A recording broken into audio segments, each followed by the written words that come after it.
put them in the penitentiary where they belong, then it'll all work out. In between the Brenham Police Department, the Sheriff's Office, prosecuting attorneys in this county, I think we're doing a wonderful job there. I really do. At least we can say we're trying very, very hard.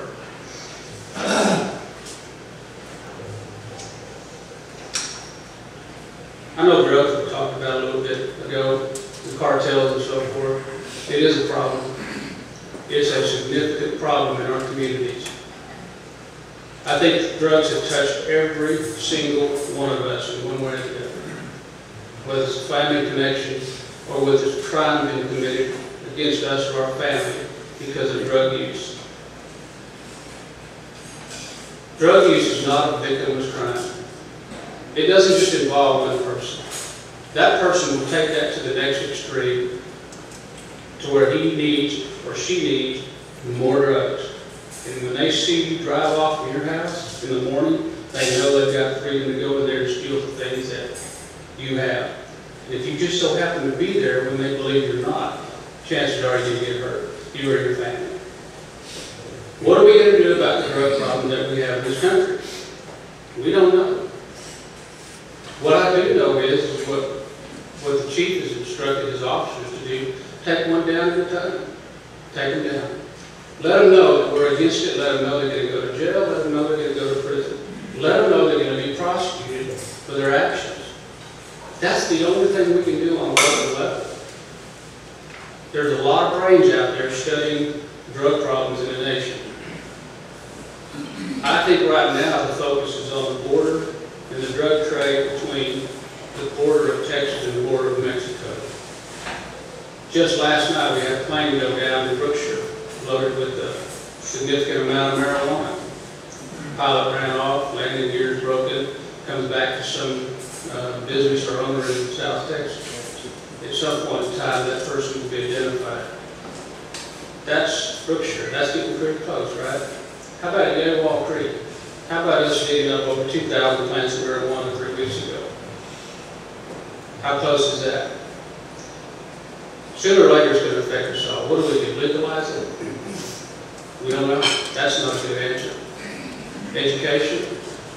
The funds to educate our young kids basically have dried up or they've gone elsewhere. But what do?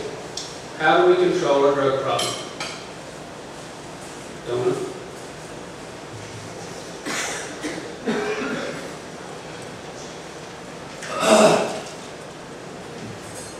One thing that I always wanted to say, if I ever got a chance to speak in front of a great group of community leaders and business people, in hopes that they would tell everybody they came in contact with me, is I believe that community interaction is one of the most important tools that law enforcement has. The 18-wheeler from Houston yesterday, there's a phone call. Loaded with drugs. Maybe some of you heard about it, some of you didn't. The burglaries that we're solving in this county, very rarely are we able to go out to a burglary crime scene and pick up enough evidence to go out and arrest someone. It's very difficult, unless they're stupid. And a lot of them are. Some of them wear gloves at crime scenes, some of them don't. The ones that don't are so sweaty that we are able to pick up a print. Burglaries are a problem, and I'm not going to drift off into that. But the community interaction is what caused us to put 2 people in the penitentiary, one for life and one for 99 years, in this county this year, because people picked up the phone when it didn't seem right.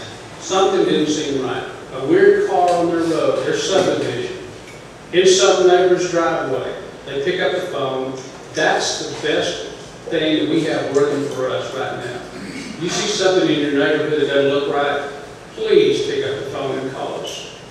If you don't do that, at least write a license plate number down. It's 10 o'clock in the morning. You see a strange car out there. Write the license plate number down. Because about 5:45 in the afternoon, when your neighbor gets home and he realizes his house is burglarized, he will want somebody put in jail. And you may have the answer. But community involvement is very important. So let's try to make a phone call to law enforcement when we see things that we think are not normal.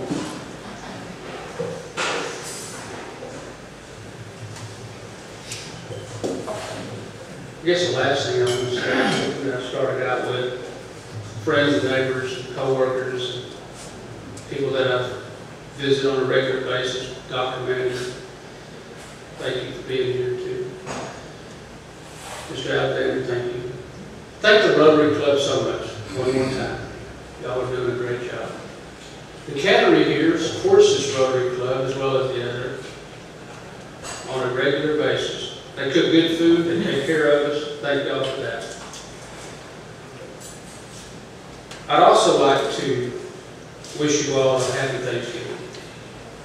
Hope that it's safe for you and families, loved ones who are maybe traveling this weekend. God bless the Rotary Club. City of Brenham, Washington County, and State of Texas. If anyone has any questions, please feel free to ask. Mr. Elliott? What are the top 2 or 3 rural crimes in the, let's say, Palestine area where you work, and how does that compare with Washington County? Pat, I think it's about all the same everywhere right now. People are struggling with drugs. They're struggling to find ways to buy drugs. Burglaries are just killing us statewide. It matters not where you go. City of Houston, you know, you've got more violent crime it seems, but it's a lot bigger area. So you're going to hear a little bit more about that. Not that we don't have violent crime in Washington County and the City of Brenham, we do. But thanks to the efforts of the law enforcement in general in this area, we've got a pretty good hold on that.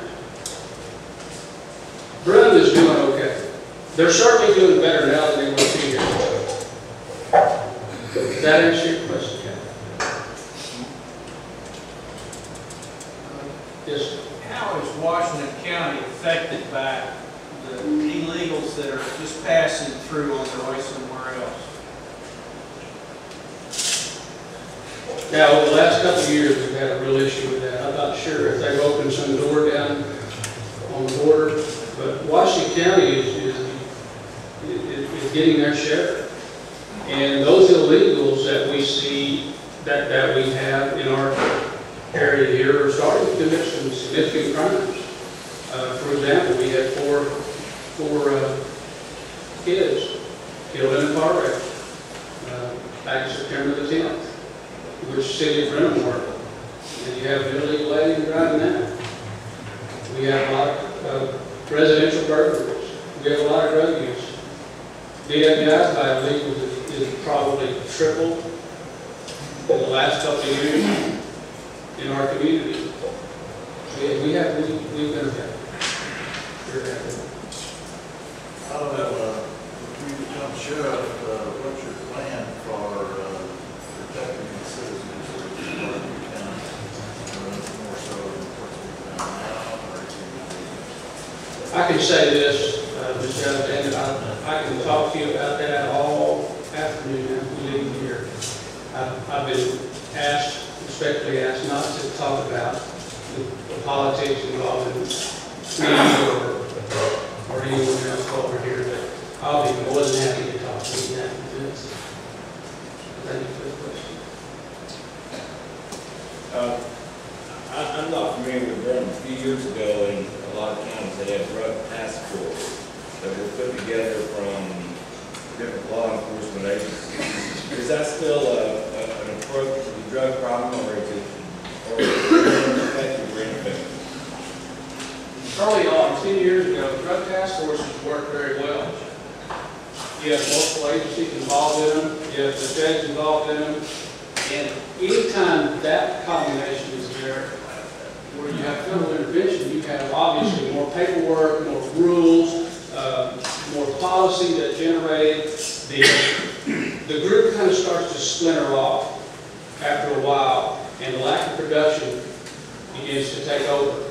Task forces have their good and have their bad. Whether it's a speed task force, a seatbelt task force, or a drug task force, they all have their usefulness.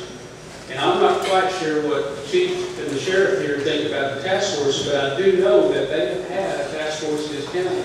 And it seemed to me back then to be working okay.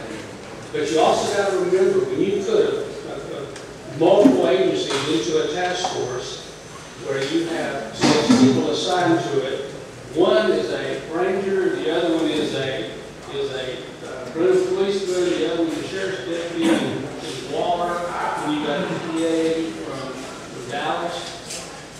They have to work under their rules, whether it's a paperwork rule or whether it's some other guideline that the others don't have to work with. So oftentimes you see those people split. Productivity, if we could all be on the same page, work under the exact same rules, then there's a possibility that could work. Politics. Is that part of it? Absolutely. Absolutely.